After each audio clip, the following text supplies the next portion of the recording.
4장 1절에서 9절 우리 한 절씩 교독합니다. 아들들아 아비의 훈계를 들으며 명철을 얻기를 주의하라.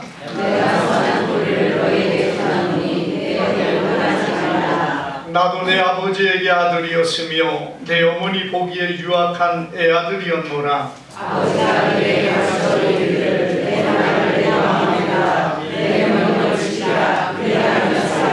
지혜를 얻으며 명철을 얻으라. 내 입의 말을 잊지 말며 어기지 말라. 지혜를 버리지 말라. 그가 너를 보호하리라. 그를 사랑하라. 그가 너를 지키리라. 지혜가 제일이니 지혜를 얻으라. 내가 얻은 모든 것을 가지고 명철을 얻을지니라. 그를 높이라. 그리하면 그가 너를 높이리라. 만일 그를 품으면 그가 너를 영화롭게 하리라. 그가 아름다운 하늘을 내 머리에 댔고 영화로운 멸관을 내게 주리라 하셨느니라.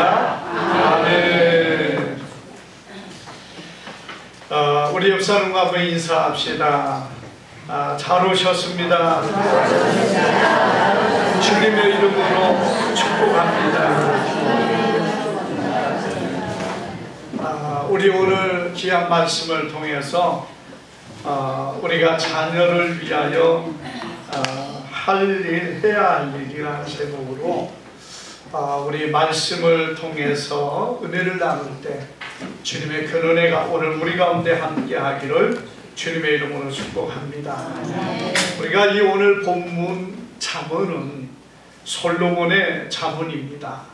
이 잠언이라는 그것은 솔로몬이 지혜로서 인생의 삶에서 뭐가 아름답고 뭐가 중요한가를 깨달은 그것을 말하는 것이 잠언인데 특별히 이 잠언에 많이 기록된 내용 중에 하나가 지혜에 대한 부분입니다. 그런데 이것은 무엇을 말하느냐? 바로 그 지혜는 하나님의 말씀이고 하나님을 대신하는 그런 표현으로 지혜라는 말을 사용을 했습니다. 그리고 이 지혜라는 말은 하나님의 말씀을 의미하고 있습니다. 우리가 여기 본문의 말씀 가운데 보면은 솔로몬이 자기를 이렇게 말하고 있습니다. 나도 내 아버지에게 아들이었으며 내 어머니 보기에 유약한 애아들이었다. 이렇게 말씀합니다. 여러분, 다윗에게는 여러 명의 아들들이 있습니다. 그래서 사실 솔로몬이 왕위를 이어받을 만한 자격이 주어진 것은 아니었습니다. 그럼에도 솔로몬이 왕이 될 수 있었던 것은 무엇이겠습니까? 물론 하나님의 택하심이 있었습니다마는 그것보다 또 앞서 많은 분들이 뭐가 있느냐? 솔로몬이 하나님의 말씀 안에 서서 하나님을 경외하는 삶이 되었다는 것입니다. 우리가 다윗의 아들들 중에 제일 큰 아들이 암논입니다. 여러분, 그런데 그 암논은 음행과 그리고 더러운 악한 행위로 말미암아 죽임을 당하고 말았습니다. 참 여러분, 다윗의 가문에 안타까운 일들이 많이 일어나는데 이 다윗의 가문에 그 장자가 그 여동생 베다는 여동생 다말을 간음하고 이 강간을 하고 그로 인하여서 이 압살롬에 의하여 죽임을 당하고 말았던 것이고, 둘째 아들이었던 압살롬이 뒤를 이어 왕이 되어야 되는데 사실 이 압살롬도 그 형을 죽이고 아버지를 대적하고 아버지의 자리를 빼앗아서 왕이 되었다가 다윗을 죽이려고 하다가 결국에는 그도 죽임을 당하게 됩니다. 그리고 셋째 아들이었던 아도니아도 사실 형들이 다 죽고 없어지니까 자기가 왕일 줄 알았어요. 그래서 왕인 아버지 다윗의 의견을 듣지 않고 스스로 왕이라고 선포하고 나가서 왕이 되려고 하다가 그만 그 잘못과 더불어서 여러 가지 또 다른 부분 때문에 이 아도니아도 죽고 말았던 것입니다. 다윗은 그 이후에 솔로몬을 왕으로 세웠습니다. 그런데 우리가 보는 것처럼 여러분이 솔로몬이 왕이 된 이유가 어디에 있습니까? 하나님의 말씀을 경외하고 하나님의 뜻 가운데 서려고 애를 썼던 사람이었기 때문이라는 겁니다. 비록 그도 아들이었고 유약한 존재였지만은 다윗의 말씀, 다윗이 그에게 준 내 아버지가 나에게 한 그 말씀을 마음에 새기고 그 말씀을 붙잡고 살았던 이 솔로몬이 결국에 왕이 되어서 그 이스라엘을 다스리고 하나님의 영광을 드러내고 성전을 건축하는 귀한 왕이 되었다는 사실을 성경은 우리에게 보여주고 있습니다. 사랑하는 여러분, 오늘 부모가 자녀에게 무엇을 남겨야 되겠습니까? 부모에게 있어서 자녀는 여러분 어떤 존재입니까? 아마 우리 모두 다 느끼고 있는 것처럼 여러분 자녀란 부모의 수족과 같은 존재입니다. 손과 발과 같은 존재라는 것이지요. 여러분 남은 자녀를 버릴 수 있고 다른 사람은 아무리 귀하고 아무리 친분이 있고 아무리 소중해도 내어 버릴 수 있는 것이 사람의 모습일 것입니다. 그러나 자녀는 아무리 잘못을 행하고 불의를 행하고 세상 사람들의 지탄을 받을지라도 그 부모가 자녀를 버리지 못하는 것이 부모의 마음이고 부모의 사랑입니다. 아무리 자녀가 잘못한다고 여러분 부모가 너는 내 자식이 아니다고 버린 예가 그렇게 많이 있습니까? 물론 세상 가운데 그런 사람도 없지 않아 있겠습니다만은 그러나 보편적인 모든 부모들은 자녀를 그렇다고 해서 버리지 못하는 겁니다. 왜 그렇습니까? 마치 자녀는 부모의 손과 발과 같은 수족과 같은 존재라 여러분 그의 기쁨이 부모의 기쁨이고 그의 영광이 부모의 영광이고 그의 슬픔이 부모의 슬픔이고 그의 고통이 부모의 아픔입니다. 그래서 부모는 자녀가 잘 되기를 원하고 자녀가 복을 받기를 원하고 자녀가 그 안에 형통하기를 원하는 것이 우리 부모의 모든 마음일 것입니다. 그래서 여러분 보세요. 과거에 우리 어머니들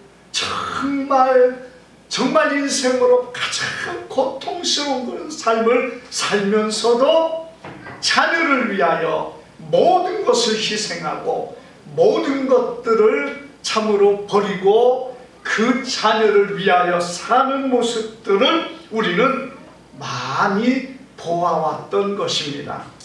사랑하는 여러분, 부모의 마음은 끊임없이 자녀가 잘 되기를 원하고 자녀를 위하여 뭔가를 주기를 원하고 자녀가 잘 되기를 원하는 것이 부모의 마음입니다. 그러나 여러분, 우리가 무엇을 주어야 자녀가 잘 될 수 있고 자녀가 복을 받을 수 있습니까?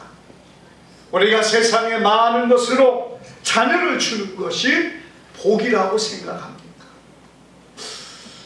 우리나라 숙종 때에 있었던 이야기가 있습니다. 여러분, 한 과부가 살고 있었는데 그에게는 두 아들이 있었습니다. 그래도 집안은 양반 가문이라서 여러분 그 두 아들은 과거를 보기 위하여 준비를 하고 있었다는 겁니다. 그런데 그 어머니는 그 두 아들의 뒷바라지를 하기 위하여 열심히 일하고 그 밭을 갈고 밭을 내는 그런 삶을 살아갔다는 것입니다. 어느 날 집 뒤에 있는 밭에 호미를 가지고 그 밭을 일구는 가운데 갑자기 쨍그랑하는 소리가 들렸다는 거예요.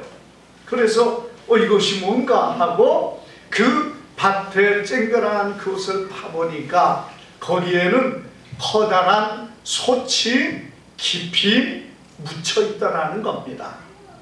그래서 그것을 위에를 드러내서 보니까 그 속에는 많은 폐물과 돈이 그 안에 가득 담겨 있더라는 것이에요. 우리가 성경 마태복음 13장에도 이런 비슷한 예화가 나오지 않습니까? 어떤 사람이 밭을 갈다가 거기에 감추어진 보화를 발견한 것처럼 여러분, 이스라엘 사람들의 삶이나 우리나라 삶도 사실 전쟁과 끝없는 전란으로 인하여 고난을 당해왔던 겁니다. 그래서 전쟁만 일어나면 사람들이 다 집이 무너지고 불타버리고 그러고 다 빼앗기니까 여러분, 그것을 솥단지 안에 넣어서 그 밭 가운데다 감추어 두었다는 겁니다.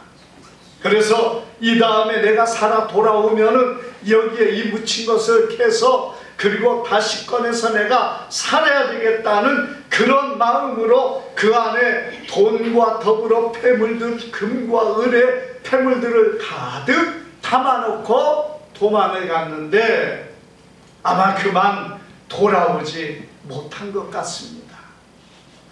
여러분, 그래서 이 과부가 그 솥을 발견하고 그것을 열어보니까 얼마나 많은 보배가 거기에 있습니다. 여러분 같으면 어떻겠습니까? 얘 뭐 이런 행운이 어디 있는가? 그걸 막 해가지고 여러분, 자기의 생활의 부유함을 가지고 살 것이 우리 보통 사람들의 생각일 것입니다. 그런데 이분은 그렇게 하지 않았습니다. 그 솥을 덮고 다시 흙을 덮어서 깊이 묻어버렸습니다. 그리고 내가 아직 건강하니까 열심히 일하면서 자녀 둘을 잘 공부를 시켜가지고 과거에 급제해가지고 그리고 그 가문을 일으키고 그렇게 그 훌륭한 삶을 살았다는 겁니다. 여러분, 왜 그 어머니가 그렇게 했겠습니까? 내가 이것을 캐내서 두 아들에게 이런 행제가 어딨냐, 여기에 이렇게 금은 보화가 있고 돈이 이렇게 많다, 우리 이거 가지고 편안하게 쓰자.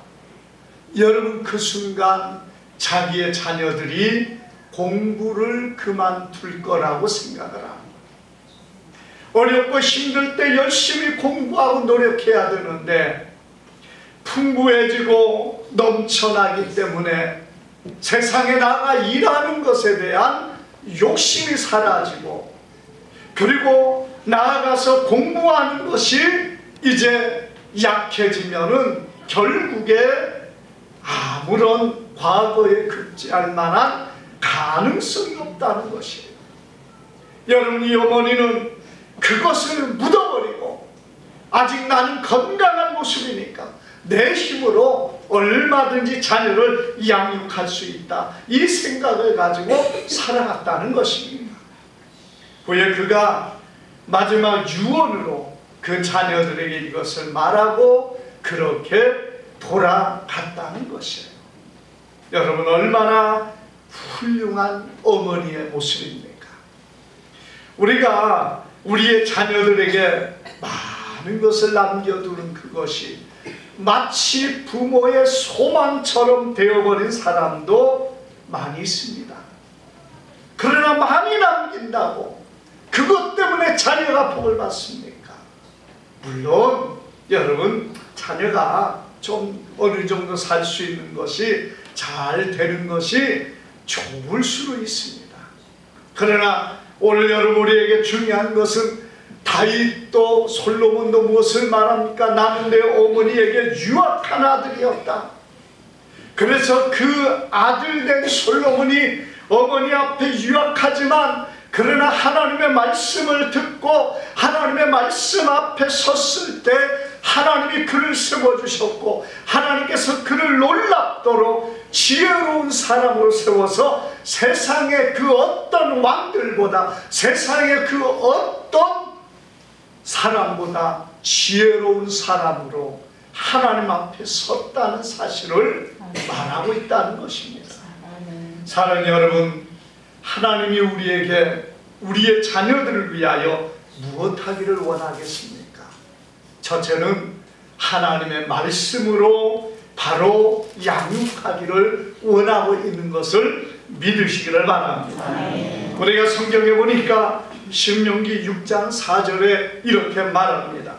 5절 6절에 보면은요, 6절에 보면 오늘 내가 너희에게 명한 이 말씀을 너는 마음에 새기고 내 자녀에게 부지런히 가르치며 집에 앉았을 때든지 길을 갈 때든지 누웠을 때든지 일어날 때든지 말씀을 강론할 것이며 너는 또 그것을 내 손목에 메어 기호로 삼으며 내 미간에 붙여 표를 삼고 또 내 집 문설주와 바깥문에 기록할지니라 이렇게 말씀하고 있습니다.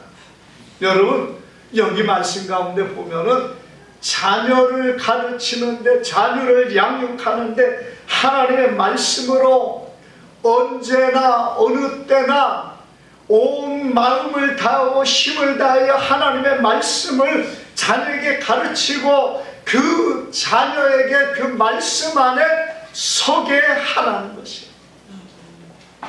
우리가 이 하나님의 말씀이 여러분 자녀들의 마음에 새겨지게 만들고 자녀들이 그 말씀 안에 바로 서는 삶이 되는 것이 진정한 하나님의 복이고 하나님이 그와 함께하는 성공적인 삶이 된다는 사실을 믿으시기를 바랍니다. 그래서 성경은 우리에게 하나님의 말씀이 이렇게 말하는 거예요. 그 말씀을 언제나 어느 때나 가르치라는 겁니다. 그리고 그 말씀을 우리의 마음에서부터 우리의 몸에서부터 우리의 삶의 환경까지 다 도배를 하라. 여러분, 도배를 하라는 이유는 어디에 있어요? 그 말씀을 가까이 하라는 의미입니다.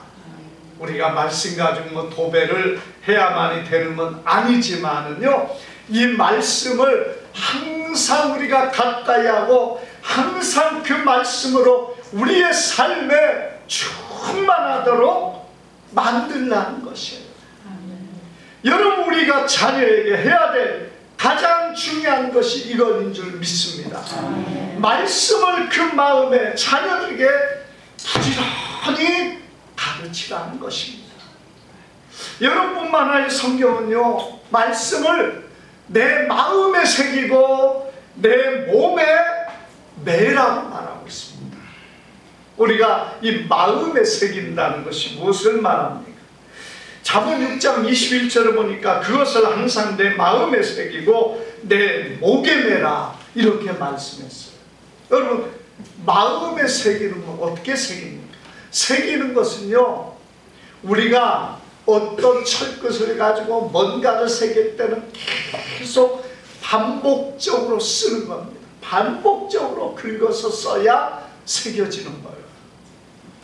우리가 여러분 돌에 새긴다, 여러분 그냥 뭐 한꺼번에 주룩해가지고 새겨지는 게 있습니까? 그건 없는 거요. 새길 때는 계속해서 철끝으로 가지고 여러분이 돌에다가 쓰고 또 쓰고 또 쓰면은 거기에 새겨져서 파여져 가지고 새겨지는 것처럼 우리의 마음에 새기는 것은 무엇을 말합니까? 하나님의 말씀을 끊임없이 마음에 새기고 또 새기고 묵상하고 그 말씀을 참모하고 그 말씀을 깊이 묵상하는 그 삶이 되어지는 것이 새기는 것이에요. 그리고 목에 땀이라고 말씀했습니다. 여러분이 목에 땀이라는 것은 말씀을 내 삶에 어떤 모습으로 보이는 것과 또 하나는 여러분이 목에 메었다는 것이 무엇을 말합니까? 이 삶을 이끌어가는 것이 목이라는 것이에요. 여러분, 우리가 소를 끌 때 뭘로 끌고 있습니까? 소의 목을 메었던 줄을, 목줄을 끌고 있는 거예요. 우리가 하나님의 말씀이 우리의 목줄이 되어야 됩니다. 나를 이리 끌고 가고 저리 끌고 가는 모든 삶의 인도가 주님의 말씀이 되어야 된다는 것이에요. 사랑하는 여러분, 내 삶을 인도하는 것이 뭐냐? 나의 목을 붙잡고 있는 것이 뭐냐? 여러분, 세상의 물질이 내 목을 붙잡고 있습니까? 그건 아무런 의미가 없다는 것. 주님의 말씀이 내 목을 붙잡고 주님의 말씀이 내 목을 이끌어갈 때 여러분, 주님의 백성의 삶이 되어지는 줄 믿습니다. 아멘. 우리의 자녀의 목을 뭘로 묶기를 원합니까? 세상의 명예와 세상의 물질과 세상의 풍부한 그것을 여러분 자녀의 목에 메어서 그것으로 끌어가기를 원하십니까? 하나님의 말씀이 그들의 목을 매기를 바랍니다. 또 여러분, 성경에 보니까 그 말씀이 우리의 손목에 매라고 말했습니다. 여러분, 이 손목은 손을 행하는 모든 일들이 우리의 삶의 거의 70% 80% 아닙니까? 여러분, 내 손목에 하나님의 말씀이 매여 있을 때 우리의 삶은 그 손을 통하여 일할 때마다 그 말씀이 기억나야 되고 그 말씀이 보여야 되고 그 말씀이 그의 손을 움직여야 될 줄 믿습니다. 그래서 여러분, 성경은 우리의 마음에 하나님 말씀이 새겨지고 그리고 우리의 목에 하나님의 말씀이 묶여서 우리의 모든 목줄을 이끌어가는 게 하나님 말씀이어야 되겠고 또 우리의 손목에 말씀이 메어져서 내 손으로 행하는 모든 일에 말씀이 기억되어지고 말씀을 따라 행하는 주님의 백성들이 되어야 될 줄 믿습니다. 뿐만 아니라 성경은요, 내 눈동자같이 그 말씀을 지키라 이렇게 말씀하셨습니다. 여러분, 잠언 7장 2절을 보니까 내 계명을 지켜 살며 내 법을 내 눈동자같이 지키라 이렇게 말씀했어요. 하나님의 말씀을 어떻게 하라는 거요? 눈동자를 지키는 이 눈꺼풀은요, 반사적으로 역사합니다. 그래서 우리가 뭐 생각하고 뭐 계산하고 그런 것에 행하지 말라는 거예요. 우리의 모든 행동은요, 이 어떤 것이 들어올 때 내 머리에 내에서 그것을 받아서 내가 어떻게 해야 되겠구나. 여러분, 저쪽에서 뭐가 날아온다 그러면은 내가 허리를 굽혀서 그걸 피하고 또 어떻게 해서 피해야 된다는 그런 어떤 그 생각이 내에서 명령을 내리게 되어 있어요. 계산을 하는 겁니다.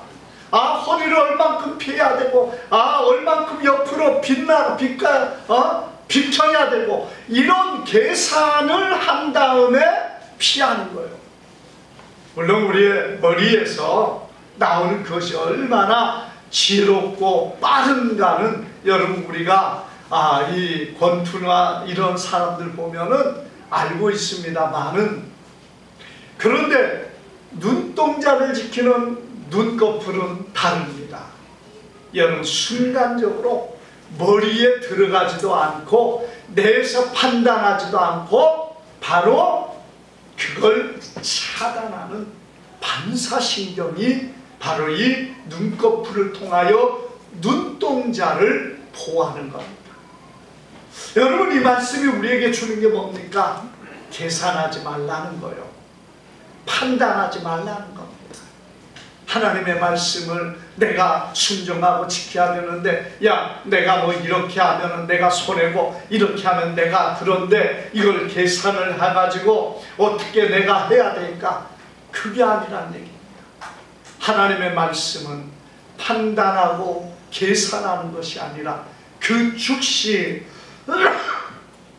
그 말씀을 순종하는 것입니다.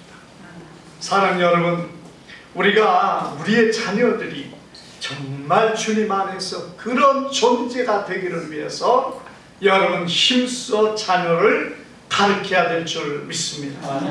그 두 번째로 우리가 자녀를 위해서 무엇을 해야 될 것인가?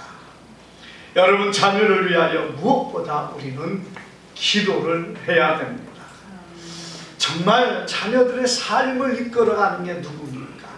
부모가 아무리 치맛바람을 쓰고 뭐 어떤 방법을 다 동원한다고 자녀가 잘 되고 자녀가 복을 받는 게 아닙니다. 물론 때로는 필요한 것도 없지 않아 있습니다만, 그렇다고 해서 자녀가 성공하고 자녀가 다 잘 되는 것이 아니라 모든 것을 이끄시는 이는 하나님이신 줄 믿습니다. 자녀가 어떤